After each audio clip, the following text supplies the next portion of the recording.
मैंने आपका profile check किया, या तो मुझे ऐसा लगता है कि काफ़ी ज़्यादा आपने सिस्टमैटिक उसको डिज़ाइन किया है। एक स्टेप आ गई कि I was working as a general manager in the company. Entrepreneurship जो रूरल इंडिया में आ रही है उसको हम एक्सप्लोर कैसे कर सकते, not only explore but help कर सके कैसे कर सकते। थर्ड पर्सन आता है जो क्रिटिकल है, कि जिसके पास आइडिया है, जिसके पास थॉट है, लेकिन उसके पास गाइडेंस नहीं है। मेरा ये मानना है business entrepreneurship it should be taught from scratch. Thought process इसमें चेंज होनी चाहिए। Why is more important than what. Business model innovation. Yes, कंपनियां वेल्थ बना रही हैं, वो फेसबुक बना रहा है because business model had change. हर बिजनेस को इनोवेशन की ज़रूरत है। हम चाय पीते हैं, वड़ा पाव खाते हैं, इसको भी बिजनेस मॉडल की जरूरत है। बट हमारे महाराष्ट्र में एक जो इम्पोर्टेंट येवले टी बोल के एक मॉडल डेवलप किया।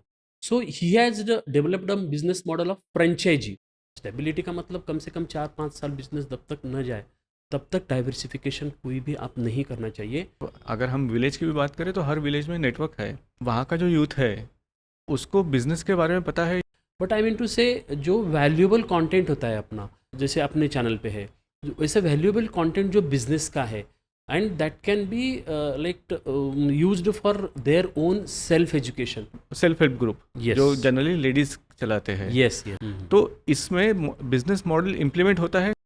हमारी महिलाएं गांव की इतनी टैलेंटेड है, मैं आपको बताऊं, उनको एंटरप्रेन्योरशिप की बहुत इच्छा है। जो बिजनेस मॉडल कंसेप्ट है, इसके ऊपर हम रेवेन्यू कैसे जनरेट कर सकते हैं? तो वो एक सह्याद्री जो फार्मर प्रोड्यूसर कंपनी है, वो एक एक्चुअली रूरल एरिया में जो काम करने वाला बहुत ही सक्सेसफुल मॉडल है। किसान को अगर कोई बिजनेसमैन बनाना है, बिजनेस मॉडल है वो है एग्रो प्रोसेसिंग की यूनिट गांव में भी आप तैयार कर सकते हैं। हेलो दोस्तों, welcome to the Harshal talk show. जैसे हम बिज़नेस करते हैं तो हमें काफ़ी सारी डिफ़िकल्टीज आती है, और हर डिफ़िकल्टीज़ हम खुद सॉल्व नहीं कर सकते। कुछ डिफ़िकल्टी सॉल्व करने के लिए हमें चाहिए कुछ एक्सपर्ट्स जो अपने एक्सपीरियंस और नॉलेज के साथ हमें कुछ सोल्यूशन देते हैं। आज के जो हमारे गेस्ट है वो एक लिविंग यूनिवर्सिटी है। आज के हमारे जो गेस्ट है वो है मिस्टर मनमथ बिरदर। वो हमें सिखाएंगे कि कैसे एक बिज़नेस को चलाना चाहिए, कैसे मॉडल रहना चाहिए बिज़नेस का, ताकि हमें रेवेन्यू मॉडल अच्छे से आए, क्योंकि आपका अच्छा बिज़नेस मॉडल वही आपका रेवेन्यू मॉडल बन सकता है। So without any wasting time, let's jump into the podcast. Hello Manmath ji, welcome to the Harshal talk show. Thank you Harshal ji, बहुत अच्छा टॉक शो में आपने शुरू किया है, उसके लिए आपका मतलब thank you. And thank you so much. Thank you for inviting me. Thank you. और क्या चल रहा है आपके लाइफ में? Life is going on. तो बेसिकली हम जो काम कर रहे हैं अभी, तो बिज़नेस कोचिंग का काम अभी शुरू है हमारा। तो डे टू डे लाइफ में हम अभी रेगुलर जो शोज़ करते रहते हैं, बहुत सारी ट्रेनिंग्स हमारी शुरू हैं।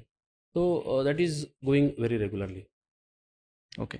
या पॉडकास्ट हम चालू करें उसके पहले मैं आपको एक बार पूछ लेता हूँ कि जस्ट व्यूवर्स के लिए आप बता दीजिए कि आप हो कौन और आप क्या करते हो। yes. So basically see, I started my career. Currently I am working as a business coach. मैं business coach हूँ। बेसिकली जो हमारा मतलब टारगेट जो है अभी आज की तारीख में, तो ये है कि कोचिंग जो अभी बिजनेस में चल रहा है, तो that is to be very specific to one niche. जैसे मैं innovation coach, business model innovation coach हूँ, and specifically targeted to food and agri businesses जो है, उनके मतलब बिजनेसेस में क्या अभी ज़रूरी है, उनको क्या चेंज लाना चाहिए उनके बिजनेसेस में, इस सभी के बारे में हम बात करते हैं। And basically my background is like BTech agriculture engineering का मेरा बैकग्राउंड है। शुरू से इस फील्ड में मैंने काम किया है। ऑफ कोर्स एमबीए मार्केटिंग करने के बाद उसके 24 ईयर्स का मेरा एक्सपीरियंसेस है। तो इस फील्ड में अगर काम करते करते अभी 24 ईयर्स हो गए। So I having some pulse of that thing. So मुझे समझता है कि बिजनेस कैसे काम करता है। So that is my basically background. मैंने आपका प्रोफाइल चेक किया, या तो मुझे ऐसा लगता है कि काफ़ी ज़्यादा आपने सिस्टमेटिक उसको डिज़ाइन किया है, कि आपको पता था कि एंड गोल आपका एज अ बिजनेस कोच करना है, और उसके हिसाब से आप आगे बढ़ते गए। नो एक्चुअली कैसे है कि हैपन मतलब होते गया। मैं आपको थोड़ा सा हिस्ट्री बताता हूँ। बेसिकली ऐसा है हर्षल जी, जब मैंने स्टार्ट किया, अगर आप थोड़ा सा मेरी मतलब जो बचपन की लाइफ में थोड़ा सा मैं भी कभी जाता हूँ, तो मुझे ऐसा लगता है कि that is my passion basically. जो मेरा ओरिजिनल ड्राइव जिसको बोलते हैं लाइफ का, हम हमारा बेसिक ड्राइव जो होता है, तो it was that only. But in between the life situations जो 24 ईयर्स जैसे मेरा एजुकेशन हो गया, तो उसके बाद में मेरी मतलब हम जॉब में आते हैं, that is an regular process होता है लाइफ का। बट अगर मैंने शुरू में मैंने 10वीं 11वीं मैंने अगर चेक किया, तो एक मेरा ड्राइव ऐसा था कि मुझे कुछ ऐसे ही स्टेज पे जाना, कुछ करना है लाइफ में, कुछ अच्छा कोचिंग करना है, ट्रेनिंग करना है, ऐसे मेरा था शुरू में।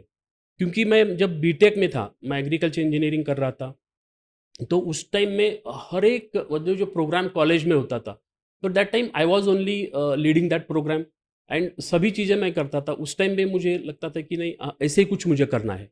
बट लाइफ टेक ओवर होती है लाइफ, बाद में कुछ चीज़ें हम भूल जाते हैं। बट एक स्टेप आ गई कि मैं जब मेरी जॉब में बहुत अच्छी पोजीशन पे पहुंच गया। इधर बॉम्बे में मुंबई में गोरेगांव में मेरा ऑफिस था।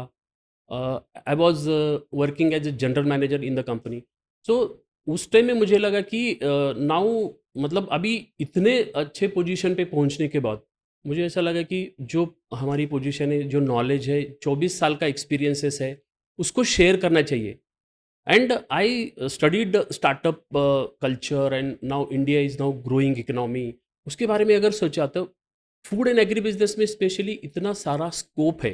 एंड नॉट ओनली स्कोप, उसको हम एंटरप्रेन्योरशिप जो रूरल इंडिया में आ रही है, उसको हम एक्सप्लोर कैसे कर सकते, not only explore but help कर सकते कैसे कर सकते। तो ये चीज़ें मतलब ऑलरेडी डिजाइंड, मतलब यू कैन से, बट ऐसे नहीं तो ऐसी आ गई, मतलब इट इज़ अ फ्लो। सो ये चीज़ करते करते मैं मेरी पैशन को अभी आज फॉलो कर रहा हूँ। तो that is my, you can say the life journey, not and design, और you can say design but it is like that only. या ये जो प्रोफेशन है आपका, इसमें जब आप लोगों से मिलते हैं तो ऑब्वियसली अलग अलग जगह पे जाते हो, अलग अलग लोगों से मिलते हो। यस। तो 3 टाइप के मुझे यूथ दिखते हैं। एक फर्स्ट यूथ कि जिसके पास एक कुछ आइडिया है और उसने यस। उसको डेवलप कर लिया है। फिर उसको कुछ प्रॉब्लम आती है तो वो आपके पास आता है। आपके पास या फिर आपके जैसे जो गाइड्स हैं उनके पास आते हैं कि मुझे ये पर्टिकुलर प्रॉब्लम है, इसको कैसे सॉल्व करूँ। फिर बाद में वो टेक अवे कर लेता है वो गाइडेंस को और खुद का बिजनेस अच्छे से चलाता है। राइट। सेकंड आता है कि जिसके पास आइडिया है और जो जिसको अभी बिजनेस स्टार्ट करना है, ये टू स्टार्ट, लेकिन उसको डिसाइडेड है कि अभी उसको बिजनेस स्टार्ट करना ही है। थर्ड पर्सन आता है जो क्रिटिकल है, कि जिसके पास आइडिया है, जिसके पास थॉट है, लेकिन उसके पास गाइडेंस नहीं है। तो वो क्या करता है कि सोचता है कि हाँ मुझे करना है करके काम, फिर बाद में छोड़ देता है। राइट। और वहाँ पे वो डिसहार्टन होके जो उसकी आइडिया थी, जो डेवलप करनी थी, वो उसको छोड़ देता है। राइट। तो ये थर्ड पर्सन जो कैटेगरी है, तो आपको क्या लगता है उसके बारे में? देखिए, आपने जो मतलब डिस्क्राइब किया कि 3 टाइप ऑफ मतलब अलग-अलग यूथ होते हैं, दैट इज़ वेरी राइट। अभी तीसरा जो आदमी है जो स्टक अप होता है अपने, बेसिकली जो गाइडेंस नहीं होता, या फिर बेसिकली आपका एकदम डिस्क्रिप्शन करेक्ट है, लेकिन बेसिकली मेरा भी कुछ उसमें परसेप्शन ऐसा है कि देखिए 3 टाइप का जो मतलब डिफरेंट डिफरेंट यूथ्स आज है मीडिया में, एंटरप्रेन्योरशिप में। बेसिकली ये एक चैलेंज हमारे लिए भी है। क्योंकि मेरा ये मानना है business entrepreneurship it should be taught from scratch, like शुरू में से। क्योंकि बिजनेस में स्पेसिफिकली देखो, टैक्टिक्स, एक मार्केटिंग करना, सेल्स करना, ये टैक्टिक्स की बातें हैं। डिजिटल मार्केटिंग जो नई नई आज आर्टिफिशियल इंटेलिजेंस हो, ये सारी टैक्टिक्स की बातें हैं। बट आई मतलब check this very different way. I see this very differently. Different way means क्या है, बेसिकली थॉट प्रोसेस इसमें चेंज होनी चाहिए, थॉट प्रोसेस। क्योंकि अगर हम बिजनेस को सिर्फ एंड प्रॉफिट मेकिंग मशीन उसको हम बनाएंगे, तो it will not work.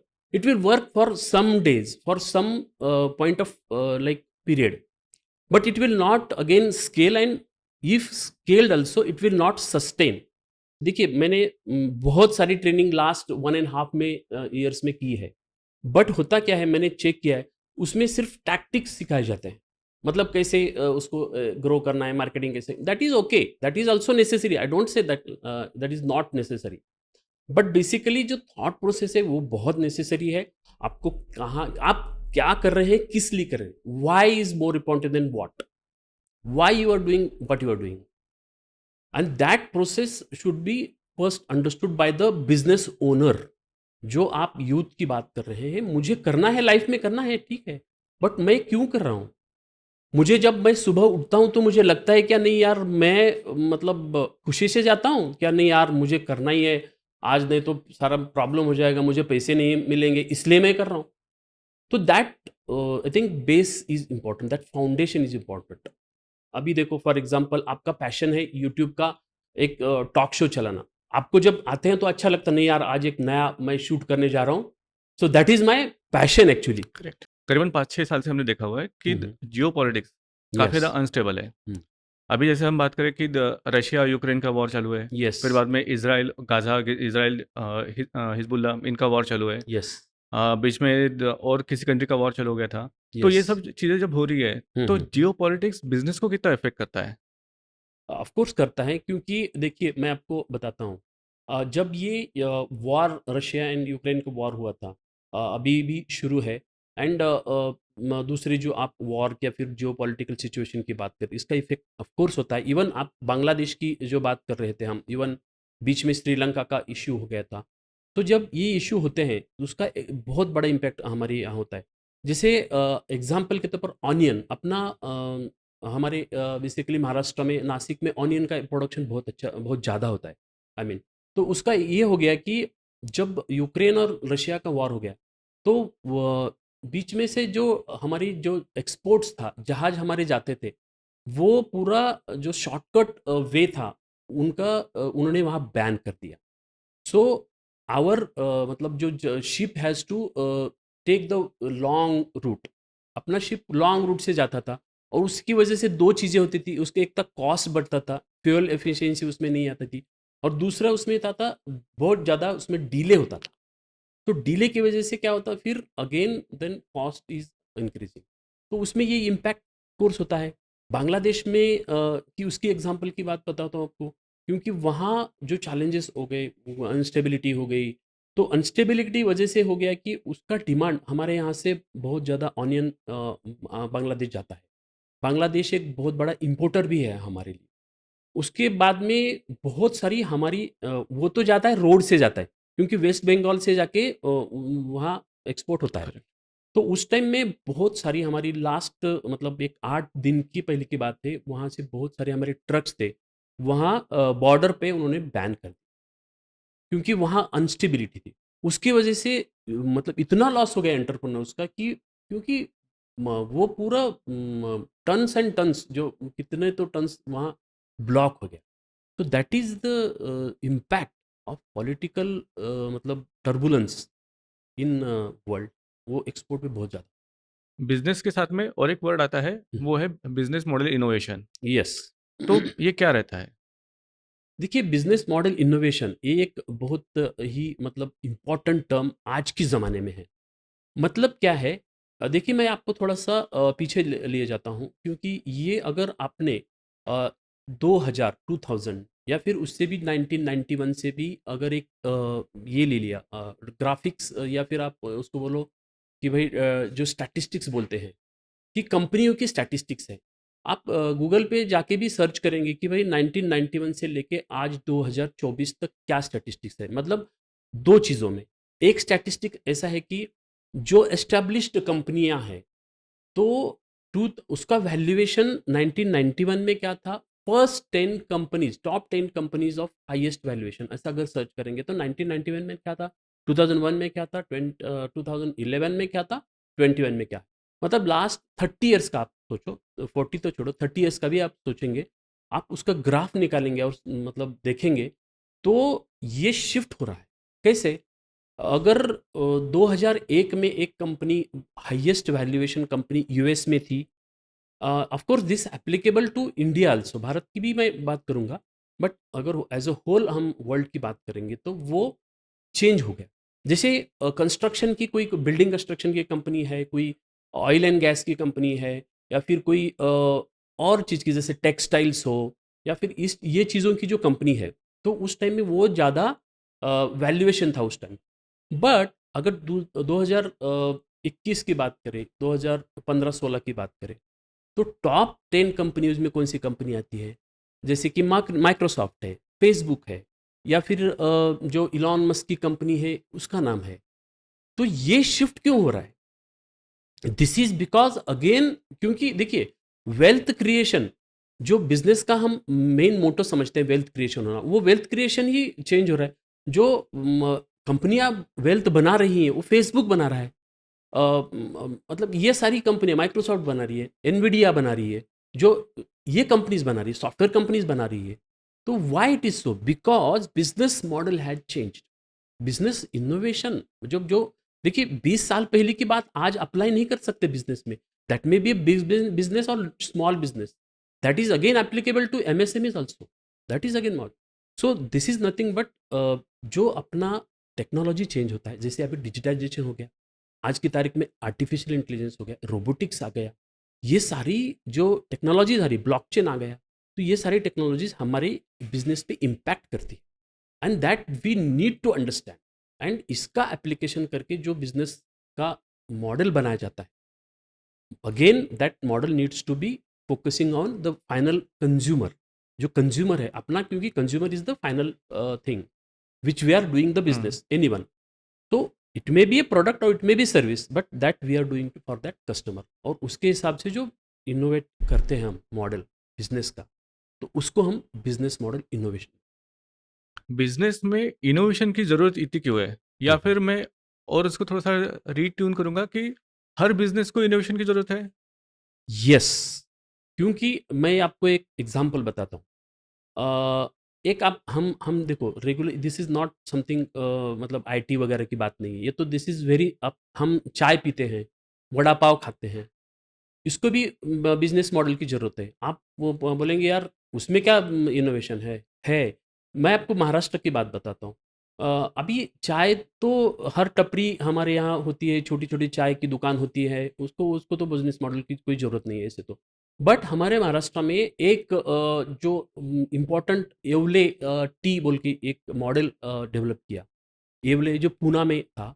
So he has developed a business model of franchisee business model. And दूसरा उसमें ये किया किया कि उन्होंने उनका जो एग्जैक्टली सीक्रेट फार्मूला था, तो दैट सीक्रेट फार्मूला उन्होंने डेवलप किया।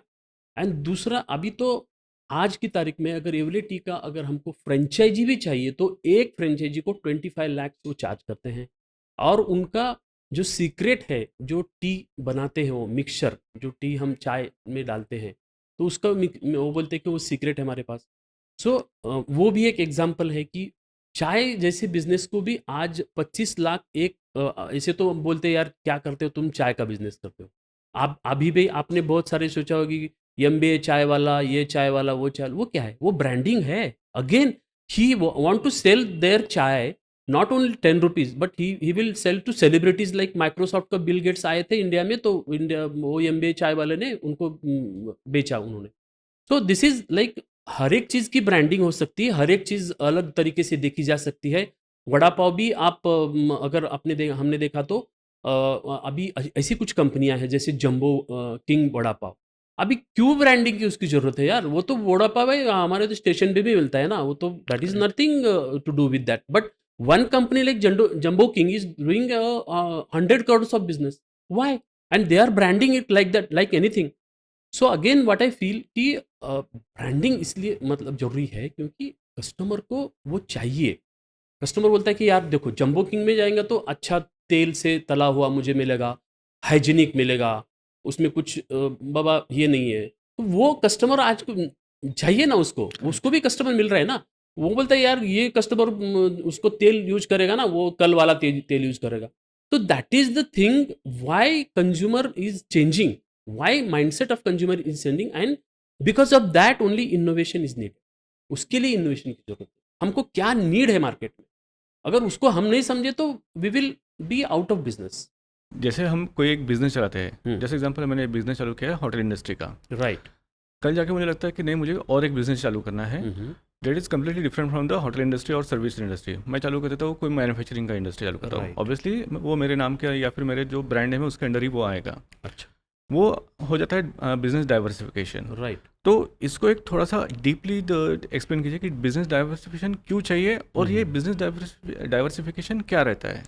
Very good, good question. क्योंकि देखिए बेसिकली ऐसा है, बिजनेस डाइवर्सिफिकेशन अकॉर्डिंग टू जो अपना बिजनेस का साइंस और आर्ट बोलते हैं कि इसके अनुसार बिजनेस डाइवर्सिफिकेशन तभी करना चाहिए जब आपका एक बिजनेस सेट हो। बहुत सारे बिजनेसमैन मैंने देखे, एंटरप्रेन्योर्स देखे हैं जो इमेच्योरली ऐसा करते हैं। इमेच्योरली का मतलब आपको बताता हूँ मैं। देखिए, एक चीज़ है, बिजनेस में कुछ मतलब स्टेप्स होती हैं। जैसे एक बिजनेस आपने स्टार्ट किया तो that business is now struggle phase और सर्वाइवल फेज। अगर आपका बिजनेस 1-2 साल हो गए उसको स्ट्रगल फेज में है या सर्वाइवल पे लेवल पे है। सर्वाइवल का मतलब है आपका कंज्यूमर कोई आ रहा है, कोई कंज्यूमर जा रहा है, आपको नहीं पता, आपको कोई मतलब रेवेन्यू कभी आ रहा है कभी जा नहीं मालूम, आपको एग्जैक्ट कस्टमर को क्या नीड है आपको समझ में नहीं। ये जो है स्टेजेस होती है बिजनेस में।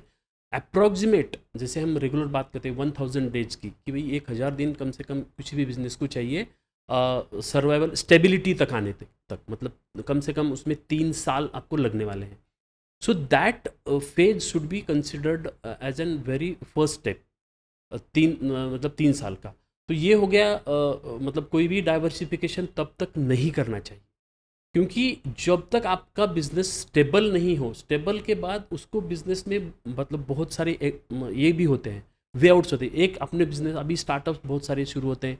10 साल में स्टार्टअप शुरू किया बहुत बड़ा हो गया। उसमें 2 ऑप्शन होते हैं।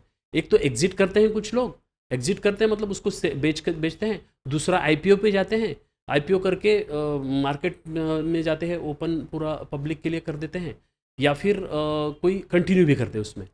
बट बेसिकली आपका वही चीज़ चाहिए, जब तक आपका बिजनेस स्टेबिलिटी या फिर सक्सेस स्टेज पे न जाए। स्टेबिलिटी का मतलब कम से कम 4-5 साल बिजनेस जब तक न जाए तब तक डाइवर्सिफिकेशन कोई भी आप नहीं करना चाहिए। क्योंकि आपका जो इन फोकस है वो फोकस चला जाता है। एग्जैक्टली क्योंकि हर चीज़, देखिए आप ऑपरेट किस माइंड से करते हैं कि भाई नहीं चलो इसी बिजनेस में मुझे फोकस करना है।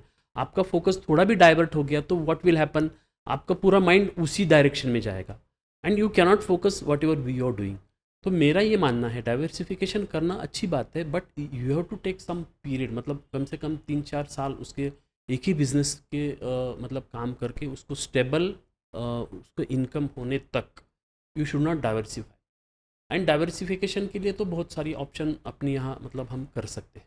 So that is my actually view on what ever your question. Business में जो ट्रांसफॉर्मेशन आता है यस, वो कब करना चाहिए और उसका कॉस्ट कितना आ सकता है?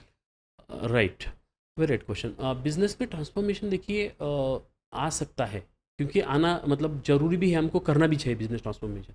क्योंकि जब कोई भी बिजनेस स्टैगनेंट हो जाता है, देखिए मैंने ऐसे बहुत सारे बिजनेस देखे हैं जो 30 साल से वही बिजनेस कर रहे हैं, उनका कुछ चेंज नहीं हुआ है, वही प्रोडक्ट है या फिर थोड़ा पर बहुत फ़र्क कर लेते हैं।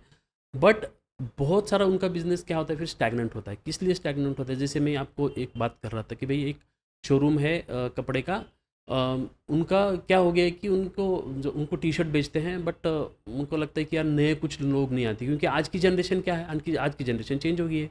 वो इंस्टाग्राम पे है, इंस्टाग्राम पे कोई ई कॉमर्स से बेच रहा है तो उनसे लेते हैं डायरेक्टली, बोलते हैं नहीं यार who will go to Dadar and को जाएगा यार इतनी गर्मी में, मैं तो घर पे आराम से बैठ के मेरे यहाँ पहुँचा रहे ना, मेरे मुझे जो चाहिए कलर चाहिए, मुझे डिज़ाइन चाहिए, आई एम गेटिंग दैट। तो दैट इज़ कस्टमर माइंडसेट। तो अगर 30 साल आप टी शर्ट ही बेच रहे हैं और अगर बिजनेस ट्रांसफॉर्म नहीं करने, तो अगेन द थिंग इज़ वो जो टाइम है आपको, जो बिजनेस आपका स्टैगनेंट हो जाएगा, कंज्यूमर आपका बोलेगा नहीं मुझे नहीं जाना है वहाँ से, नहीं खरीदना है, तो आपका रेवेन्यू कम हो जाएगा और आपको ये लगेगा कि नहीं आप हमें अभी चेंज करने की ज़रूरत है। So that is the time when you have to transform your business. उसकी कॉस्ट अगर आप मुझे पूछेंगे तो इम्पॉर्टेंट ये है कि जैसे बिजनेस मॉडल इनोवेशन की कॉस्ट उसमें है, कॉस्ट तो ऑफकोर्स है, बट वी कैनॉट प्रेडिक्ट, क्योंकि उसमें बेसिक जैसे एनालाइज करना है। एनालाइज करने के लिए कोई आप किसी को कंसल्टेंट को हायर करते हो या फिर क्योंकि कि आपको समझ में नहीं आएगा। जैसे डॉक्टर होता है, हम डॉक्टर के पास जाते हैं, किस लिए जाते हैं, हमें कुछ क्यों हम बताते हैं नहीं मेरा आज मुझे बुखार हुआ है या फिर मुझे कुछ खांसी आ रही है, मुझे सर्दी हुई, वट हम क्या उसको सिम्टम्स बताते हैं। बिजनेस में क्या हो रहा है, बिजनेस में अभी हो रहा है मेरा यार कोई कंज्यूमर नहीं आ रहा है यार, मेरा प्राइस में हम प्रॉफिट नहीं हो रहा है, हर एक जन बार्गेन कर रहा है। ये सिम्टम्स है बिजनेस कि your business is not working, so you come to the consultant यार। क्योंकि अगर आपको पता होता तो you will have done already ना, आप ऑलरेडी कर रहे होते ना, आपको Correct. पता नहीं इसलिए मेरे पास है, मतलब मेरे पास मतलब कंसल्टेंट के पास। Correct. ये मेरा मानना है कि उस टाइम वो टाइम बहुत नेसेसरी, उस टाइम में आपको चेंज करना चाहिए। I think that is the right point where you need to focus on the business transformation. तो एनालाइज करना, फिर बाद में जो प्रोसेस आपको बताई मैंने, जो 5 स्टेप्स, तो 5 स्टेप से आपको फिर जाना पड़ेगा। तो that is the right situation to transform. जब मैं बिजनेस में एक मॉडल इंस्टॉल करता हूँ यस। तो उसका टाइमलाइन कितना रहता है? आज मैंने डिसाइड किया, कंफर्म किया कि आज मुझसे मुझे करना है, तो आज से लेके जो सक्सेसफुल इम्प्लीमेंटेशन होगा और उसके बाद मेरा प्रोडक्शन स्टार्ट होगा, तो उसका टाइमलाइन कितना रहता है?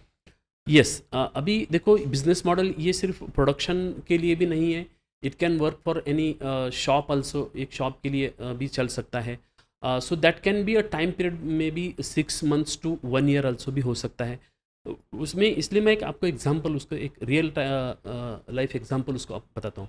बॉम्बे में कुर्ला में एक शॉप था। वो क्या करते थे, वो उनका शॉप था, वो डीलर था साइकिल्स का, साइकिल बेचते थे वो। साइकिल अभी भी है वो शॉप, तो वो साइकिल बेचते हैं। सो अभी मतलब उन्होंने बिजनेस मॉडल इम्प्लीमेंटेशन करना मतलब नहीं जानते थे। वो हमारे पास आए और उन्होंने पूछा कि सर हमको देखिए ऐसे ऐसे है, हमारे बिजनेस नहीं चल रहा है, अब हम 2 ब्रदर हैं, हमारी तो फैमिली के लिए अच्छा इनकम चाहिए, लेकिन इनकम नहीं हो रहा है, अभी कंपटीशन बहुत बढ़ गया सर, कैसे करेंगे? अभी जगह भी हमारी छोटी है, तो कैसे करेंगे? सो देखिए फिर हमारी टीम ने उनको मतलब गए, एनालाइज़ किया, तो हमने उनको एक सॉल्यूशन ऐसा दिया कि भाई आप देखो, एक काम करो, आप एक काम करो, आपकी खुद का ब्रांड शुरू करो। अभी एक डीलर जब वो एक्चुअली डीलर है, उसका माइंडसेट तो डीलर है, मैं तो बेचता हूँ, जो कंपनी मुझे देती है बेच रहा हूँ मैं, आई एम नॉट एनीथिंग। तो जब उनको बोला गया कि भाई आप खुद का ब्रांड, तो वो तो शॉक हो गया। वो बोला सर ऐसे कैसे बोल रहे सर, आप मजाक कर रहे क्या? This is not joke, because क्या है, देखिए आज की तारीख में आउटसोर्स कर सकते हैं ना। फिर उनको हमने बताया कि भाई ऐसा करो, आपको खुद मैन्युफैक्चर नहीं करना है। देखिए आज का जो सिचुएशन है कि आज एक ब्रांड कोई भी, जैसे पार्ले जी हर जगह कोई खुद नहीं बनाता ना। Many times it takes rental लेके भी वो काम कर लेता है। उनका जो अभी समझो एकदम रूरल एरिया में कहीं उनका प्लांट नहीं है, तो कोई कंपनी वहाँ आउटसोर्स फूड प्रोसेसिंग की कंपनी करके वहाँ वो बना लेता है। सो द सेम वे हमने बनाया कि आपका एक ब्रांड आप डिज़ाइन करो, और आप, उन्होंने एक्चुअली वो बहुत सीरियसली ले लिया, उन्होंने आपका खुद का ब्रांड बनाया। एंड आज की तारीख में वो खुद के ब्रांड से खुद का भी बेचते हैं, और उनका डिस्ट्रीब्यूटर हो गए पूरा इंडिया में, बहुत सारी जगह पे डिस्ट्रीब्यूटर हो गए। अभी आप बोलेंगे यार बिजनेस में तो सेम ही है, डीलर कैसे कर सकता है? बट ही हैज़ फोकस्ड, क्योंकि उनको अप्रोच आ गया। ये जो है ना, इसको इनोवेशन बोलते हैं। कि ये इनोवेशन हमें कम से कम सूझना तो चाहिए, ये हो सकता है, मतलब साइकिल के बिजनेस में ये भी हो सकता है। तो ये तरीके से जो सोच है, that thought process is very important when we start business. ये मुझे लगता है इम्पॉर्टेंट है बिजनेस में। जैसे हमें पता है कि जियो की वजह से नेटवर्क काफ़ी अच्छी तरह से भारत में पहुंचा है, मतलब अगर हम विलेज की भी बात करें तो हर विलेज में नेटवर्क है। वैसे ही स्मार्टफोन यूज़र भी काफ़ी अच्छे तरीके से है। तो क्या वहाँ का जो यूथ है उसको बिज़नेस के बारे में पता है? ये मॉडल्स है या फिर ऑटोमेशंस है या फिर एआई है या फिर नई टेक्नोलॉजी जो बिज़नेस में आ रही है, तो उनके ये जो नए अपडेट्स है, ये इससे वो अपडेटेड है? देखिए अगर इस चीज़ की बात हम करें, जियो नेटवर्क या फिर जो अभी इंटरनेट का मतलब पेनेट्रेशन जिसको हम बोलते हैं, तो वो रूरल इंडिया तक ऑफ कोर्स गया है। अगर स्मार्टफ़ोन की बात करें तो मैं तो बोलता हूँ हर एक विलेज पे आज स्मार्टफ़ोन हर एक जो यूथ है उनके पास है available. But thing is how to use that, मतलब स्मार्टफोन या टेक्नोलॉजी, जो इंटरनेट की टेक्नोलॉजी, उसको कंस्ट्रक्टिव तरीके से उसको कैसे यूज़ करें, इसके बारे में जो एजुकेशन है दैट इज़ लैकिंग। ऑफकोर्स जो रैंडम चीज़ें हैं जैसे यूट्यूब, फेसबुक है, सो यूज़ जो लोग रैंडमली इसको स्क्रॉल करते हैं, जो एंटरटेनिंग चीज़ें देखते हैं। बट आई मीन टू से जो वैल्यूएबल कंटेंट होता है अपना, जो जैसे अपने चैनल पे है, वैसे वैल्यूएबल कंटेंट जो बिजनेस का है, and that can be like used for their own self education, वो लैकिंग है। एंड दूसरा वो जो मैच्योरिटी आज मेट्रो लेवल पे आ गई है कि भाई इससे तो हम मतलब सेल्फ एजुकेशन कर सकते हैं, बहुत सारी चीज़ें सीख सकते हैं, फ्री में भी सीख सकते हैं। दैट एजुकेशन एक्चुअली मतलब lacking in rural area specially. And उसमें उसमें भी मैचुरेशन आ जाएगा थोड़े दिन में, लोगों को भी लगेगा नहीं भाई इससे हम लर्न कर से we can learn. And business model and बाकी की जो चीज़ों का जो लेवल है मैचुरेशन, वो अभी कम है। इसका रीज़न ये है क्योंकि अभी बिजनेसेस जो अभी मैचुरेशन स्टार्टअप का जो कल्चर मेट्रोज में है, दैट इज़ नॉट मतलब वो रूरल एरिया में है नहीं है। क्योंकि रूरल एरिया में अभी भी लगता है बिजनेस करना मतलब क्या है, तो एक फैक्ट्री लगाना, मशीन्स कुछ लेना एंड कुछ ब्रांड बनाना एंड प्रॉफिट बनाना। मतलब सिंपल जो प्रोसेस, जो ट्रेडिशनल हमारी मैन्युफैक्चरिंग की प्रोसेस होती है, दैट इज़ ओनली उनको लगता है कि ये बिजनेस थिंग होती है। ऑफ कोर्स आपने जो पूछा बिजनेस मॉडल का उनको पता है क्या, तो वो बहुत कम पता है लोगों को। हाँ, उनको तो पता है कुछ ओयो होता है, कुछ ये इन्होंने तो सुना है, लेकिन उनको लगता है यार ये कुछ तो अलग हो जाएगा बिजनेस मॉडल, ये इसके बारे में बहुत कम लोगों को रूरल एरियाज़ में पता है। And that is the situation where we need the real education कि भाई आज की तारीख में बिजनेस करना एक जैसे 20 साल पहले हम करते थे, ऐसे नहीं करना है, उसको अलग तरीके से हमको करना है। इवन इंक्लूडिंग एमएसएमईज भी जो है अभी आज रूरल एरिया पे, आज टियर 2 टियर 3 सिटीज़ में जो है, उनको भी एजुकेशन आज नेसेसरी है, बिजनेस एजुकेशन के। बिजनेस मॉडल कुछ चीज़ होती है। तो ये अभी मतलब हालत है जो रूरल मतलब भारत की हम बात करते हैं, तो ये सिचुएशन है। ओके। जब हम रूरल भारत की बात करते हैं तो ऑब्वियसली उसमें स्मॉल सेक्टर जो बिजनेस है वो आते हैं, माइक्रो लेवल के आते हैं, फिर बाद में सहकार जिसको हम कोऑपरेटिव बोलते हैं, फिर बाद में आता है सेल्फ हेल्प ग्रुप जो जनरली लेडीज चलाते हैं। Yes yes yes. तो ये जो बिजनेस टाइप्स है रूरल एरिया में, तो इसमें बिजनेस मॉडल इम्प्लीमेंट होता है क्या, वो इंटरेस्टेड रहते हैं? वेरी गुड, बहुत अच्छा क्वेश्चन पूछा हर्षल जी आपने। कि देखिए उसमें एक सिचुएशन ऐसी है आज की तारीख में, अगर देखा हमने तो जो बिजनेसेस रूरल एरिया के हैं, basically all these business are agro base related business, जो कृषि के आधारित बिजनेस हैं, फूड बिजनेसेस हैं, या फिर और जो सर्विसेज वहाँ लगते हैं उनके businesses. But basically they are like जैसे आपने बोला सेल्फ हेल्प ग्रुप। अगर जो सेल्फ हेल्प ग्रुप होते हैं या फिर फार्मर प्रोड्यूसर कंपनी होती है, कोऑपरेटिव सेक्टर होता है, हमारे यहाँ एक आपको मैं बताता हूँ, एग्रो फूड प्रोसेसिंग में या जो बिज़नेस मॉडल सबसे सक्सेसफुल ग्रामीण क्षेत्र में है, तो वो जैसे शुगर फैक्ट्रीज़ है। हमको पता है कि शुगर फैक्ट्रीज एक ऐसा बिजनेस मॉडल है जो सक्सेसफुल है। जैसे एक हम बोलते हैं क्रॉप की, हम जो बात कर रहे थे क्रॉप चेन की, तो जैसे शुगर केन एक ही क्रॉप है। शुगर फैक्ट्रीज तो बहुत सारी शुगर फैक्ट्रीज में हर एक रूरल एरिया पे रहती है। जैसे मतलब 40 किलोमीटर्स के रेंज में शुगर फैक्ट्री, आज एक शुगर फैक्ट्री होती है, वो भी चलती है क्योंकि वहाँ शुगर केन बहुत सारा होता है। ये कोऑपरेटिव सेक्टर का बिजनेस मॉडल है। अगर बेसिकली अभी ये बिजनेस मॉडल का सिचुएशन ट्रांसफॉर्म हो गया है। मतलब क्या, देखिए आज गवर्नमेंट को भी लगता है कि आज जैसे कोऑपरेटिव सेक्टर डेवलप हो गया, कोऑपरेटिव सेक्टर में क्या हो गया, थोड़ा सा जो पॉलिटिसाइज हो गया हो, एंड जहाँ पॉलिटिसाइजेशन होता है तो वहाँ बिजनेस कम हो जाता है, and again the corruption and everything comes there. But अगर हमको प्योरली बिजनेस ओरिएंटेड काम करना है तो फार्मर प्रोड्यूसर कंपनीज और self help group, not only Maharashtra but the whole India level, they have developed so many like self help group. अगर पूरा India की बात करें तो 1 करोड़ से भी ज़्यादा सेल्फ हेल्प ग्रुप अभी भारत में हो गए हैं, और 10,000 से भी ज़्यादा फार्मर प्रोड्यूसर्स हमारे यहाँ डेवलप हुए हैं।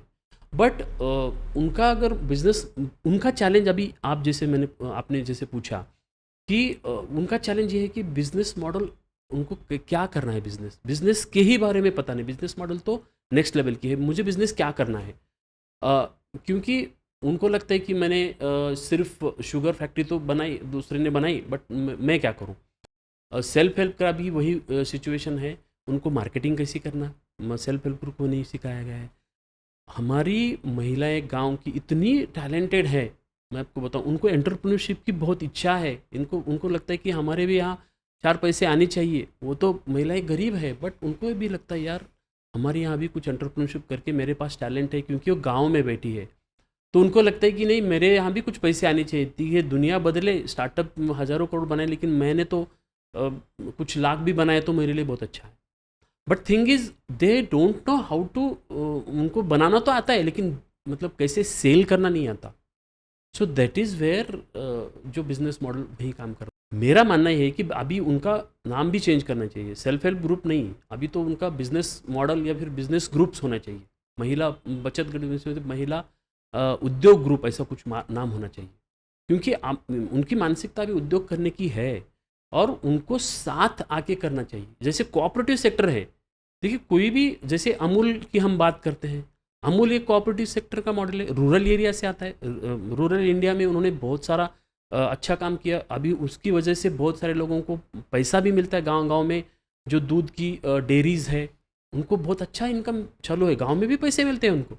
The same I am thinking about business model in agriculture processing units. उनको फिर बिजनेस मॉडल या सारी चीज़ों की आवश्यकता रूरल एरिया पे मुझे लगती है। अ, एक एग्जांपल के साथ लेते हैं हम, आगे Yes. बढ़ते हैं कि दो बिजनेसेस हैं जो हम्म। एक ही टाइम स्टार्ट हुए, Yes. जिनका प्रोडक्ट भी सेम है, हम्म। मार्केट भी सेम है, कंज्यूमर भी सेम है, उनका टेस्ट भी सेम है, Right. Everything is same.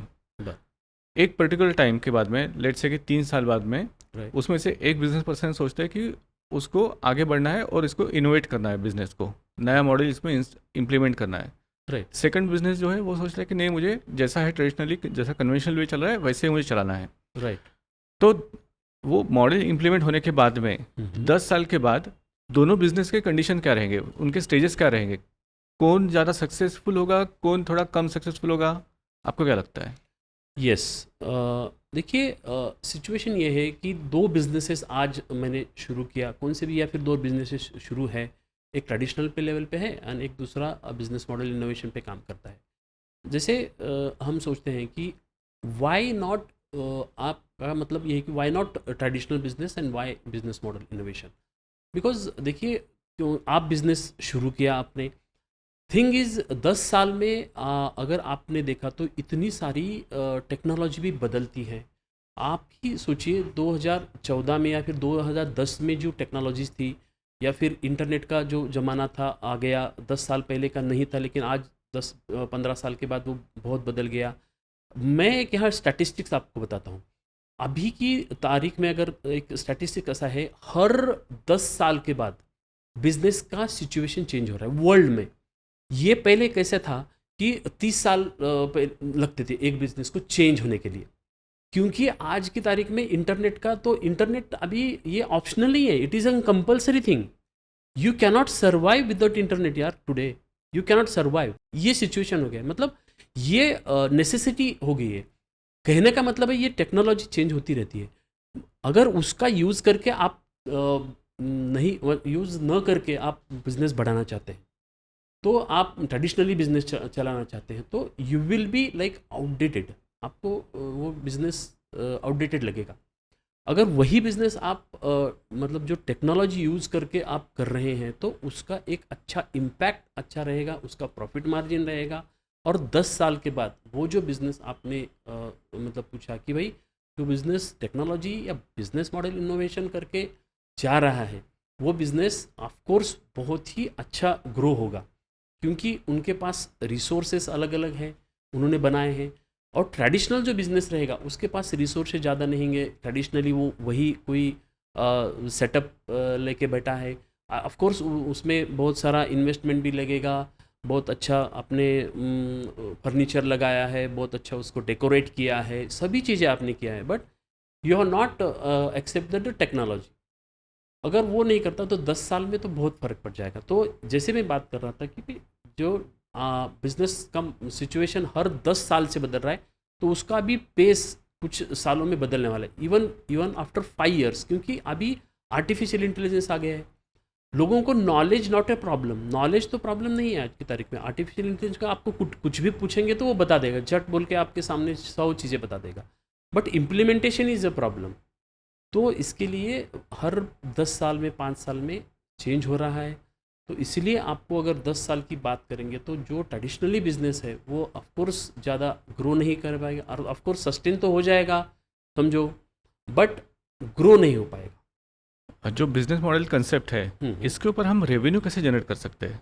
Yes, देखिए रेवेन्यू जनरेशन का जो रेवेन्यू जनरेशन का एक सबसे इम्पोर्टेंट ये है कि हम कस्टमर को सर्विस कैसे देते हैं।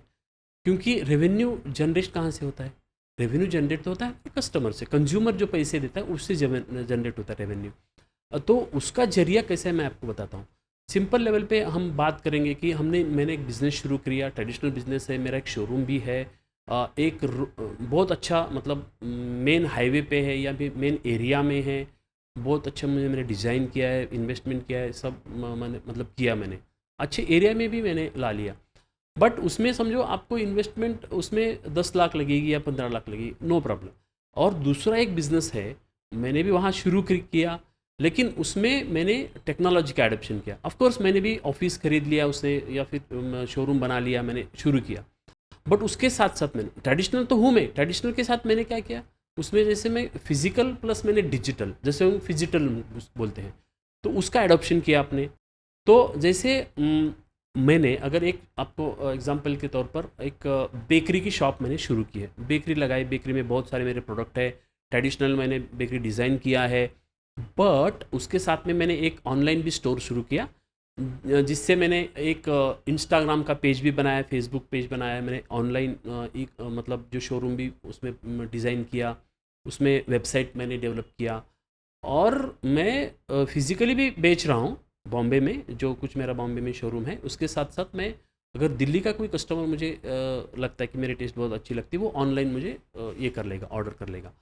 सो ये मतलब ऐसा बिजनेस मॉडल है जिसको कॉम्बिनेशन ऑफ यू कैन से हम कह सकते हैं कि भाई जो ट्रेडिशनल है उसके साथ साथ टेक्नोलॉजी भी उसको यूज़ करके हम उसको ग्रो कर सकते हैं। सो ये मतलब दिस इज़ द कंडीशन, मतलब ये सिचुएशन है आज की तारीख में बिजनेसेस की। ये अगर आप फिजिकल आप में नहीं करो ऐसा नहीं है, बट टेक्नोलॉजी का यूज़ करके आप करेंगे तो दैट विल स्केल। मुझे 3 एग्जांपल बताइए कि बिजनेसेस स्टार्ट हुए जिन्होंने बिजनेस मॉडल इम्प्लीमेंट किया है। Right.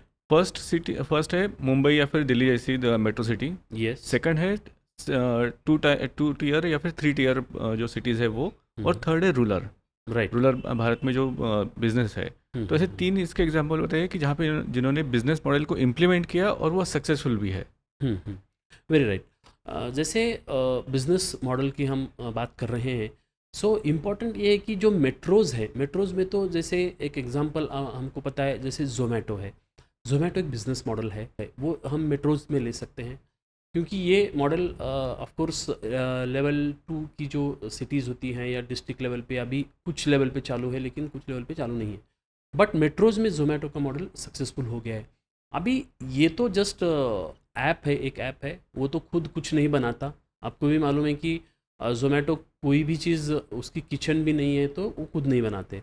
But they have like connected with so many restaurants, उनके बाद कनेक्ट हुए हैं, and they are taking advantage of their जो रेवेन्यू बनाते हैं उसमें कुछ परसेंटेज लेते हैं, and they get their own revenue model. तो ऐसे वो बिज़नेस बना रहे हैं। एक ऐसा ज़ोमैटो का मॉडल जैसे हम ले सकते हैं उसको। उसके साथ साथ ओयो का जो मॉडल हम जिसकी चर्चा कर रहे हैं, वो लेवल 2 भी सिटीज़ पे कुछ अभी शुरू हो गया है। ओयो में भी आज जैसे होटल्स का जो बुकिंग है, इवन जो जिसको टीयर 2 टीयर 3 सिटीज़ हम बोलते हैं, वो लेवल पे भी आज उनके होटल्स अवेलेबल हैं। तो आज कोई भी जो मतलब जो जिसको बुकिंग करना है तो ऑनलाइन जाके इसके ऐप से ओयो से बुकिंग कर रहा है। मतलब ये जो दूसरा मॉडल है ओयो का, वो हम ले सकते हैं जो टीयर 2 टीयर 3 सिटीज़ के जो हम बोलते हैं उनके लिए हम ले सकते हैं। और तीसरा जो इम्पोर्टेंट रूरल एरिया की हम जिसकी बात कर रहे हैं, वो इम्पोर्टेंट मैं जिसकी हमने चर्चा की पहले भी, तो वो एक सह्याद्री जो फार्मर प्रोड्यूसर कंपनी है, वो एक एक्चुअली रूरल एरिया में जो काम करने वाला बहुत ही सक्सेसफुल मॉडल है। वो मॉडल एक्चुअली जब डुप्लीकेट रिप्लिकेट जिसको हम या बोलेंगे या फिर हमको मल्टीपल उसको ऐसी कंपनी हमको लगने वाली है, एंड उसमें कुछ मतलब सीक्रेट ऐसा कि नहीं, that is an open secret. Open secret का मतलब क्या है कि भाई आपको एक वैल्यू चेन बनानी है उस प्रोडक्ट के एक प्रोडक्ट के करीब, तो वो आपको बनाना है। एंड आप उसके चलते रूरल एरिया में भी बहुत सारा आप पैसा बना सकते हैं। अभी वो जो मैं आपको मॉडल एक वो जो कंपनी है, दैट इज़ कंपनी एक मोहाड़ी नाम का एक विलेज है, and that is one taluka near Nashik. वो डिस्ट्रिक्ट में भी, मतलब नासिक सिटी में भी नहीं है, that is far from Nashik, and it is in rural model, purely rural model है। तो इसीलिए वो मॉडल अगर हमने डुप्लीकेट किया, रिप्लिकेट किया, कहीं भी आप जाओ तो वो मॉडल सक्सेसफुल हो सकता है बिजनेस में, रूरल एरिया स्पेसिफिकली। तो ये 3 ऐसे मॉडल है जिसकी हम बात यहाँ कर सकते हैं, and every business can be like business model, मतलब एक्सेप्ट कर सकता है। तो दैट इज़ द थिंग। अगर हम भारत के फार्मर्स की बात करें तो ये काफ़ी वास्ट टॉपिक है। करेक्ट। इसमें कुछ ऐसे फार्मर्स है कि जो एज अ दिहाड़ी पे काम कर रहे हैं, यस। दिन भर कमाते, इवनिंग में कुछ वो पैसा कमा लेते हैं और फिर निकल जाते हैं। राइट। कुछ ऐसे हैं जिनके पास में BMW भी है और बड़े बड़े बंगले भी है। यस। तो जो भारतीय जो किसान है या फिर फार्मर्स है, तो उसकी डिफ़िकल्टीज़ क्या है? ऑब्वियसली ये डिफ़िकल्टीज़ मैं पूछ रहा हूँ as a business perspective, not as a Yes, profession, as a correct. Business perspective. Right. बहुत अच्छा क्वेश्चन है हर्षल जी, क्योंकि ये फार्मर्स से रिलेटेड है, एंड ये बहुत बैकबोन ऑफ योर मतलब अपर रूरल इकोनॉमी। हमारी जो भारत की जो इकोनॉमी है, सो 60% आज भी जो अपनी हमारी जनता है वो आज रूरल इंडिया में रहती है, गांव में रहती है। तो बेसिकली उसमें एक चैलेंज ऐसा है, देखिए पर्सपेक्टिव ऐसा है इसमें कि जो इनकम है फार्मर का, क्या बेस पे है आज। आज देखिए कोई भी फार्मर इनकम कमाता है, उसका ज़रिया या सोर्स जो है तो एक ही है कि मेरे गांव में खेती है तो मैं कुछ उसमें बोता हूँ सीड्स, एंड मुझे कुछ उसका रिजल्ट मिलता है। कोई भी मतलब फार्मर की अगर बात करें तो ये उसका ज़रिया है। अगर सोर्स ये है कि भाई सिर्फ एंड सिर्फ I am dependent on my farming income, तो ये एक सोर्स है। अभी चैलेंज ये है कि उसका जो सोर्स हमको बढ़ाना है, क्योंकि अगर इनकम उसका बढ़ाना है हमको, उसकी इकोनॉमी अच्छी करनी है, तो उसका एक दूसरा ज़रिया है कि जैसे हमने उसको डेयरी का कुछ ले लिया, उसको कुछ गाय भैंस वहाँ दे दिए, तो उसके ज़रिए डेयरी का दूध बेच के वो बनाएगा पैसा, ये एक ज़रिया है। दूसरा उसमें ये है कि सबसे इम्पोर्टेंट आज की तारीख में एंटरप्रेन्योरशिप की जो जो आपने पूछा कि अगर बिजनेस का उनको फार्मर एज एन एंटरप्रेन्योर, जो अगर किसान को अगर कोई बिजनेसमैन बनाना है, तो वन मॉडल उसमें एक बिजनेस मॉडल है, वो है एग्रो प्रोसेसिंग की यूनिट गांव में भी आप तैयार कर सकते हैं। और दूसरी उसमें ये बात है कि आप individually, again the challenges there are, कि उसमें फाइनेंशियल प्रॉब्लम है उनके यहाँ भाई हम इन्वेस्ट कैसे कर सकते हैं, क्योंकि मेरे पास अगर पैसे कम है तो मैं इन्वेस्ट बिजनेस में कैसे करूं, तो एक चैलेंज है। तो अगर इसकी बिजनेस मॉडल की अगर ओवरऑल बात करें तो बिजनेस फार्मर भी हो सकता है। उसमें एक इम्पॉर्टेंट वे आउट है फार्मर प्रोड्यूसर कंपनीज, क्योंकि जैसे पुराने हमारे कोऑपरेटिव सोसाइटीज हम जिसकी बात कर रहे थे, कोऑपरेटिव सोसाइटीज़ का जो एक ऐसा इंडिया में, रूरल इंडिया में एक बहुत बड़ा नेटवर्क है, the same network can be built by the farmer producer companies. Farmer producer companies का एक बहुत बड़ा अच्छा नेटवर्क हम खड़ा कर सकते हैं, एंड रूरल इंडिया का जो इकोनॉमी है वो ग्रो कर सकते हैं, ऑफकोर्स कर सकते हैं। बट चैलेंज ये है कि जैसे कोऑपरेटिव में 10-11 लोग एक साथ आके, the same with farmer producer, 11 लोगों का आपका बोर्ड ऑफ डायरेक्टर होता है। 11 लोग वो जो मतलब कुछ होते हैं, उनको कुछ करना है, वो इसलिए बनाया है। आपने जैसे पूछा कि उनका इनकम बहुत कम है, उनको कभी जाके उनको दिन में दिहाड़ी काम करके कोई इनकम बना रहा है और उससे कितना पैसा कमा पाएगा, नहीं कमा पाएगा। इसीलिए साथ आके काम करना पड़ेगा, क्योंकि इंडिविजुअली उसको बहुत डिफ़िकल्ट है ये। क्योंकि इसीलिए आप फार्मर प्रोड्यूसर कंपनी में आप साथ में आएंगे 10-11 लोग, कोई आप प्रोडक्ट बनाएंगे आपके प्रोसेसिंग का। आपके रूरल एरिया में जो कुछ क्रॉप बन रहा है, मैं बोल रहा हूँ कहीं आप बाहर मत जाओ, आपके गांव में, आपके एरिया में एक 10-15 किलोमीटर, 20 किलोमीटर के करीब जो कुछ क्रॉप बन रहा है, जो कुछ भी बन रहा है, आपको मतलब एग्जांपल के तौर पर एक समझो ज्वार भी बन रहा है, या फिर कोई भी चीज़ बन रही है आपके गांव में, खेत में बन रही है, तो उससे रिलेटेड प्रोसेसिंग यूनिट आप कर सकते हैं। उसको हम वैल्यू एडिशन बोलते हैं। देखो आपको पता है कि जो हमारे यहाँ मतलब वेफर्स की चिप्स आती है, मतलब जो वेफर्स होते हैं, तो वेफर्स होते हैं उनका, वो कहाँ से बनती है? अगर बनाना है तो बनाना वेफर्स होती हैं, या फिर पोटैटो तो पोटैटो वेफर्स होती है। तो अगर पोटैटो लिए तो 30 रुपये में तो 1 किलो मिलता है यार।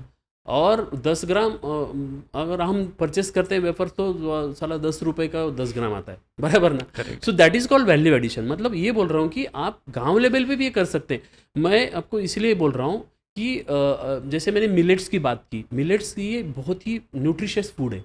वो एकदम समझो आदिवासी एरिया में बन रहा है, आदिवासी कोई महिला है, कोई गांव है, वहाँ बन रहा है। लेकिन उनको ये पता नहीं कि यार इसकी वैल्यू क्या है।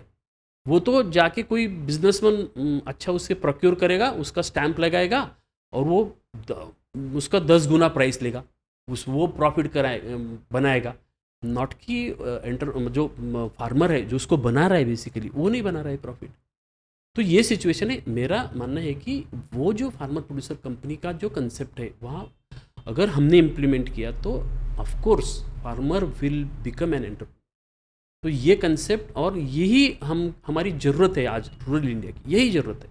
दूसरा कुछ नहीं चाहिए हमको। ये अगर भी इम्प्लीमेंट हो गया तो इंडिया कैन बी ट्रांसफॉर्म्ड। जो फूड प्रोडक्ट्स है Yes. या फिर एग्री बिजनेस है, इसमें हम बिजनेस मॉडल को इम्प्लीमेंट कर सकते हैं।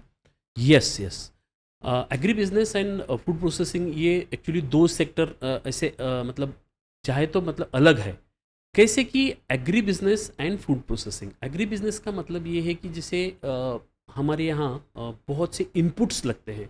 एग्रीकल्चर जो होता है उसमें बहुत सारे इनपुट्स का मतलब है, जैसे कि हम सीड्स लेते हैं। सीड्स में हर एक चीज़ की मतलब सीड्स हमको लगते हैं, जैसे सोयाबीन है, ज्वार है, हर चीज़ की हमको सीड्स लगता है। उसके बाद में दूसरा उसमें आता है कि फर्टिलाइज़र लगती हैं, फर्टिलाइज़र का भी बहुत बड़ा बिजनेस होता है। पेस्टिसाइड लगती है, इसका भी बिजनेस होता है। उसके साथ में हमारे फार्मर के लिए जो फार्म मशीनरीज होती है, जैसे अलग अलग मशीनरी है खेती का काम करने के लिए, जैसे प्लो से लेके ट्रैक्टर से लेके इवन पोस्ट हार्वेस्ट के लिए मशीनरीज आज अवेलेबल है। तो ये सारी जो इनपुट्स इंडस्ट्री है, ये इनपुट इंडस्ट्री एक बहुत बड़ी इंडस्ट्री है। It's $1 billion industry. और इसमें बहुत सारी कंपनी, जैसे ट्रैक्टर में अगर सोचा तो महिंद्रा एंड महिंद्रा कंपनी है, ऐसे बहुत सारी कंपनीज में यहाँ डेवलप किया है उनका बिजनेसेस। लेकिन आज की तारीख में अगर देखा हमने इनपुट कंपनी का भी जो सिचुएशन है आज, कि वो स्टार्टअप अभी आ गई है। स्टार्टअप अभी क्या कर रही हैं? स्टार्टअप अभी कर रही है कि भाई जो एग्रीकल्चर का मॉडर्नाइजेशन, हम जैसे कि बात करते हैं कि आर्टिफिशियल इंटेलिजेंस है, IoT है, ये एग्रीकल्चर में कैसे यूज़ कर सकता है? Yes, it can be used in agriculture. So इसका बिजनेस मॉडल करके अभी बहुत सारी स्टार्टअप्स अपने भारत में तैयार हुई है, ऑलरेडी अच्छे काम कर रही हैं। एक तो बिजनेस मतलब स्टार्टअप अभी है कि वो अभी मतलब उसका यूनिकॉर्न स्टार्टअप हो जाएगा कुछ दिनों में। सो ये सिचुएशन एग्रीकल्चर में हो रहा है। मतलब जो ट्रेडिशनल बिजनेस है उनके साथ साथ अभी जो स्टार्टअप्स एग्री बिजनेस में आ गई हैं, तो उसका यूज़ कैसे करते हैं?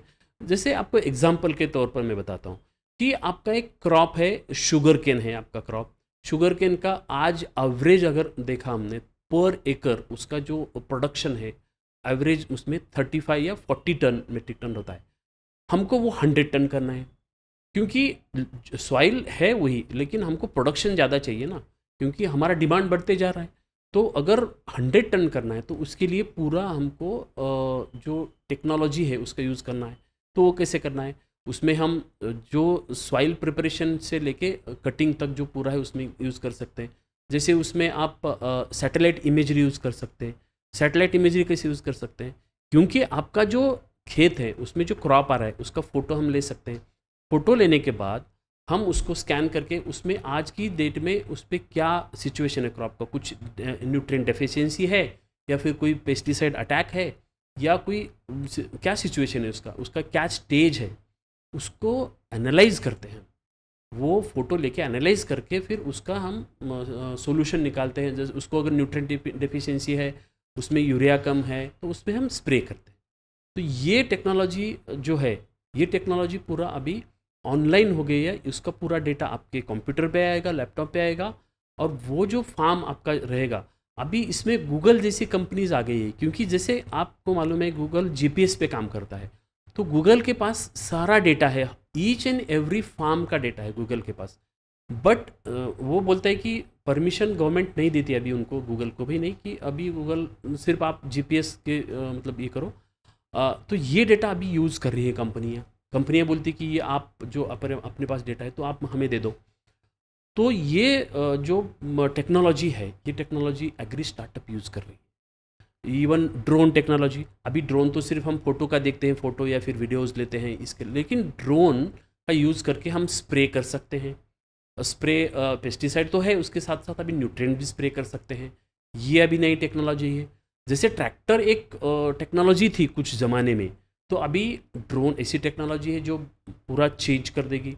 मतलब विदिन 7 मिनट्स 1 एकड़ आपका स्प्रे हो जाएगा। 7 मिनट्स, यू कैन इमेजिन। जहाँ आपको 4-4 घंटे लगेंगे, तो आपको 7 मिनट्स में एक एक स्प्रे हो जाएगा, और वो भी इवनली हो जाएगा। एंड दैट कैन बी, आपको मालूम है कि उसमें सॉफ्टवेयर में डालेंगे तो इट कैन बी, उसका एरिया भी आप एग्जैक्टली ट्रैक कर सकेंगे।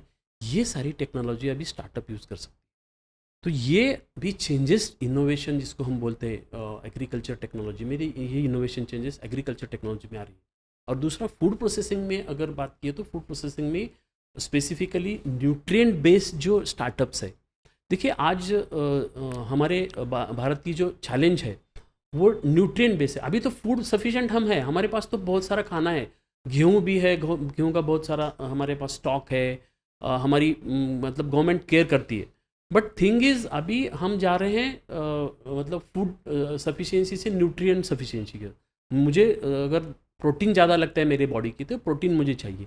तो ये जो है, तो फूड प्रोसेसिंग कंपनीज अभी ये इसके लिए अभी काम कर रही है, क्योंकि ये बहुत ज़रूरी है आज की, तो इसका मार्केट है।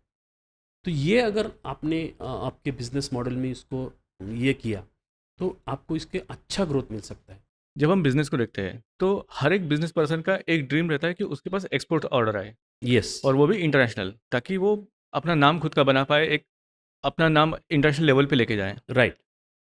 लेकिन एज़ अ बिज़नेस कोच आपको क्या लगता है कि जो आज का बिज़नेस हमारा चल रहा है और इंटरनेशनल लेवल पे जो स्टैंडर्ड्स है या फिर जो लेवल पे बिज़नेस चल रहा है, एग्जैक्टली एग्जैक्टली। तो वो हम कैचअप कर पा रहे हैं या फिर उतने स्टैंडर्ड के हम गुड्स बना पा रहे हैं? बहुत ही इंपॉर्टेंट क्वेश्चन है। क्योंकि देखिए मैंने भी एक मतलब एक्सपोर्ट फर्म मैंने लास्ट 1.5 ईयर में शुरू किया है। Basically that export is of agriculture goods, मतलब जो फूड बिजनेस है उसके बारे में हमने शुरू किया है। और ये जब हमने शुरू किया, तो उसमें बहुत ही बड़ा एक इशू जो आजकल आता है एंटरप्रेन्योर्स के बारे में। बेसिकली जो वैल्यू चेन है हमारे यहाँ, ठीक है, प्रोडक्ट्स एक वो भी प्रॉब्लम है। एक्सपोर्ट बिजनेस में मैंने जो देखा है कि एक्सपोर्ट बिजनेस में आज बहुत ही स्कोप है, बट थिंग इज हम उतना सप्लाई नहीं कर पा रहे हैं। फॉर एग्जांपल, हल्दी पाउडर है, जो हल्दी तो बहुत सारे देश में लगती है। कोरोना के टाइम में भी it is acting as an medicinal plant, और वो उसका एक्सपोर्ट भी आज यूरोपियन कंट्रीज़ हो, आज बहुत सारी बाहर की कंट्रीज़ है, या हल्दी का मतलब जूस पीना चाहते हैं या फिर वो यूज़ करना चाहते हैं। बट आपने जैसे पूछा, उसका जो स्टैंडर्ड है, वो standard we cannot actually match. और दूसरा, कुछ कुछ ही लोग मैच कर पाते हैं, लेकिन उसमें दूसरा चैलेंज है, इसकी क्वांटिटी नहीं मिलती। इट वाज़ वेरी मतलब फ्रस्ट्रेटिंग। क्योंकि क्या है, हमारा जो मार्केट, इंडियन मार्केट बेसिकली है ना, इट इज़ वेरी फ्रैगमेंटेड। मतलब वहाँ वैल्यू चेन कहीं नहीं है। और क्वालिटी देखो, अगर 25 टन मुझे लगता है, तो हमने पूछा तो कोई बोलता है मेरे पास 2 टन है, मेरे पास 4 टन है। अगर 25 लोगों के पास से मैंने अलग-अलग सोर्सेज़ से मैंने उसको प्रोक्योरमेंट किया, तो again it is a challenge, उसका क्वालिटी नहीं मेंटेन हो पाएगा। तो इसलिए उसको वैल्यू चेन क्रिएट करना, मतलब क्या है कि उसी टाइप का जो हल्दी आपको लगेगा, या उसी क्वालिटी को आपको मिलना, ये चैलेंज है। और उसके लिए आपको 1000 सपोज़ आपके पास फार्मर्स है, तो 1000 फार्मर्स को अपने को इनिशियली सीड से लेके आपको उसके पोस्ट हार्वेस्ट तक की सारी प्रोसेस आपको मतलब देनी पड़ेगी। सिस्टमैटिक पूरा एसओपी सपोर्ट देना सिस्टम पड़ेगा। क्रिएट करना पड़ेगा। हाँ, standard operating procedure for that farmer you have to give. Then and then only also you have to check उसको कोई स्प्रे कर रहा है क्या? क्योंकि जो आप बोल रहे थे नॉर्म्स जो यूरोपियन कंट्रीज में है, वो बहुत स्ट्रिक्ट है। वहाँ थोड़ा भी अगर आपको मतलब पॉइजनिंग कुछ स्प्रे किया वाला अगर आ गया, तो they will reject. and they will reject their whole container, and that will again affect the business owner. वो तो फिर लॉस में चला जाएगा. Yeah. जो भारत के जो बिजनेसेस है, Yes. इसमें हम डिजिटल वे से अगर जाते हैं हम्म. तो सस्टेनेबिलिटी और स्केलेबिलिटी हम कितना कर सकते हैं, कितना यूज़फुल हो सकता है? देखिए डिजिटल के बारे में जैसे मैंने थोड़ी देर पहले भी कहा कि digital is not now an option, क्योंकि इट इज़ एन कंपलसरी. क्योंकि आज जो चीज़ हम भी करते हैं कोई भी हमारे बिजनेस में, तो उसमें आज एक चीज़ होगी कि डिजिटल एक कंपलसरी चीज़ है. जैसे हम कोई भी बिज़नेस शुरू करो, मैं तो बोलता हूँ उसका एक आपको वेबसाइट भी चाहिए, उसका यूट्यूब चैनल भी चाहिए, उसका आपको फेसबुक पेज भी चाहिए, एक इंस्टाग्राम पेज भी चाहिए. जैसे मतलब accordingly, not every business is needing like Instagram. तो हर एक बिजनेस में आज ये डिजिटाइजेशन कंपलसरी है. आप ट्रेडिशनल बिजनेस में भी जाओ, ट्रेडिशनल बिजनेस में एक किराना दुकान भी है तो उसको आप डिजिटाइज कर सकते हैं. जैसे कि उसको आप ऑनलाइन कर सकते हैं. आप अभी जैसे हम बात करेंगे कि ब्लिंकिट है. ब्लिंकिट क्या करता है? ब्लिंकिट आपको 10 मिनट के अंदर क्यों वहाँ पहुँचा सकता है? उसका रीज़न है कि दे have like open the stores with in the periphery of 10 minutes. 10 minute के अंदर उसको आपको घर को लाना है तो उनका स्टॉक भी रखा है उन्होंने. तो वो क्या है अभी?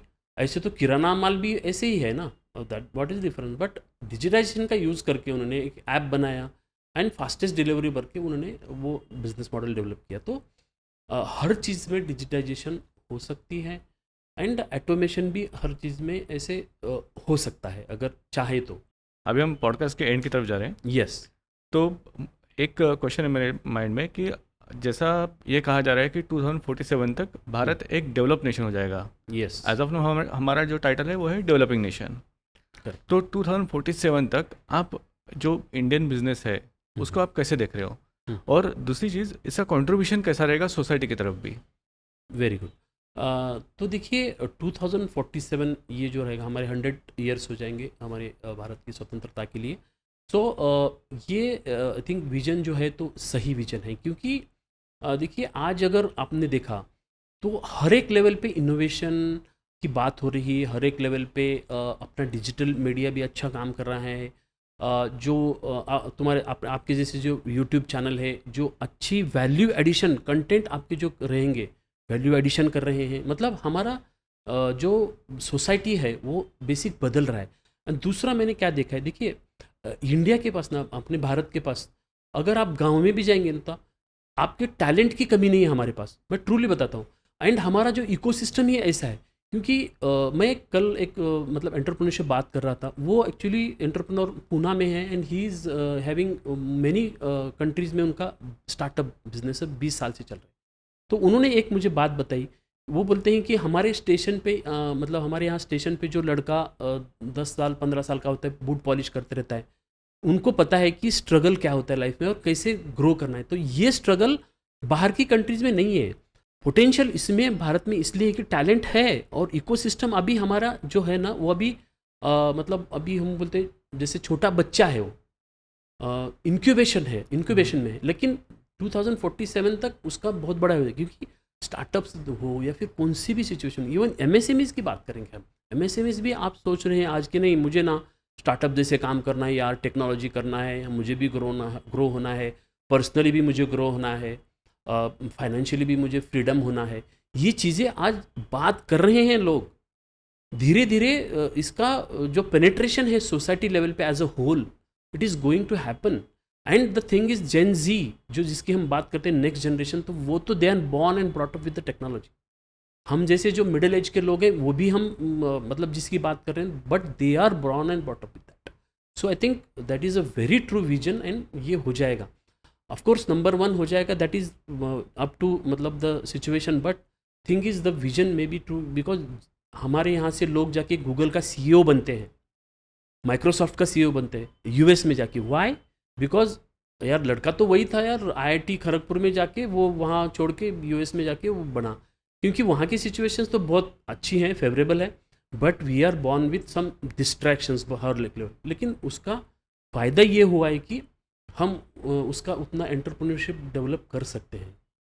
तो मुझे लगता है ये ट्रू विजन है.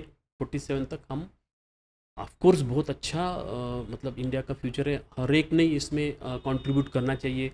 हर एक एंटरप्रेन्योर को आपके द्वारा मैं ये कहना चाहता हूँ कि they should be very like बहुत अच्छा विजन लेके चले। और बहुत ही फॉर्चुनेट है हम इंडिया में अभी आज की तारीख में हैं ट्रूली, क्योंकि अपना पोटेंशियल भी यह है कि एज जो अपना एवरेज एज है बहुत अच्छा एवरेज एज है 35-37, जो चाइना में भी नहीं है आज। तो अगर बहुत सारी कंट्रीज़ की भी बात करें तो India as having its own set of like strengths, उनकी खुद खुद की स्ट्रेंथ है जो किसी भी कंट्री के पास आज नहीं है। तो that can be a game changer for India, that is why what I मेरा लास्ट क्वेश्चन है अभी फील। यस। कि जो हमने थर्ड पर्सन की बात की थी, जो मैंने आपको बताया था कि जो यूथ है, जो रूरल इंडिया में, रूरल भारत में जो यूथ है, तो उसमें जो थर्ड पर्सन है, यस। ये पॉडकास्ट के थ्रू आप उसको क्या सजेस्ट करोगे? बेसिकली देखो, जो हमने बात की, जो आज रूरल यूथ है या फिर कोई भी यूथ है, तो एक यूथ होने के कारण आपका आप किसी भी चीज़ के लिए वेट नहीं कर सकते आज। देखिए, एंड दूसरा मुझे ये लगता है कि आज चैलेंजेस तो है बट उसमें अपॉर्चुनिटीज भी बहुत है। उसको अपॉर्चुनिटीज़ को आप देख सकते हैं क्या, ये बहुत बड़ा मतलब ये क्या बोलते हैं उसको, अपॉर्चुनिटी की सिचुएशन है। क्योंकि आज हम सिर्फ देखते हैं चैलेंजेस बट अपॉर्चुनिटी उससे ज़्यादा है। तो मुझे लगता है कि ये जो यूथ है उनको मैं बोलना चाहता हूँ कि अपॉर्चुनिटीज़ बहुत है, आप उसको चेक करिए। आप मेरे पास कुछ नहीं है यार, मैं तो क्या पैसे भी नहीं है, रिसोर्सेज नहीं है, ऐसे बोल के आप अगर हाथ छोड़े बैठेंगे तो नहीं होने वाला कुछ। आपके यहाँ रिसोर्सेस है, आप पैदा करो सिचुएशंस, क्योंकि हर एक जो एंटरप्रेन्योर यहाँ पैदा हुआ है वो कई बहुत सारी सिचुएशंस उसके पास नहीं थी, बहुत अच्छा सिचुएशन उसके पास नहीं था, रिसोर्सेज भी नहीं थी, बट अगेंस्ट ऑल ऑड्स उसके यहाँ बहुत ऑड भी आई, बहुत प्रॉब्लम भी आई, बट उनके चलते भी वो अच्छा एंटरप्रेन्योर बना।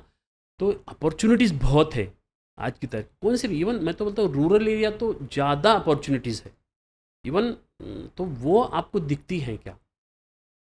तो ये मुझे मतलब मैंने लास्ट 1.5 साल से भी जो रूरल एरिया में काम किया, तो मुझे लगता है कि वो चीज़ आज क्या होता है, हर एक को लगता है कि भाई मुझे अच्छी कोई नौकरी लगे या फिर गवर्नमेंट नौकरी, उससे ज़्यादा आप एंटरप्रेन्योरशिप में ग्रो कर सकते हैं। आप स्टैटिस्टिक्स भी देखो लास्ट 10 साल का इंडियन इकोनॉमिक्स का, तो बहुत से लोग करोड़पति हो रहे हैं, हम प्रैक्टिकली हो रहे हैं। वाई? बिकॉज ये लोगों का ये भी बदल गया है सिचुएशन भी, मुझे नौकरी नहीं करना है आज की तारीख में, तो मुझे एंटरप्रेन्योर बनना है और हमारे बहुत सारे पैसे कमाने हैं। Wealth creation is the biggest thing in India now. So इसके लिए मुझे वो जो आपका यूथ है उनको बोलना है कि भाई ये आप अपॉर्चुनिटीज़ देखो, बहुत सारी अपॉर्चुनिटीज़ है, तो अपॉर्चुनिटीज़ को आप मिस करो, नहीं तो you will miss the bus.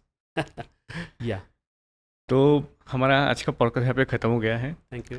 मेरे सारे क्वेश्चन ये पॉडकास्ट के लिए ख़त्म हो चुके हैं।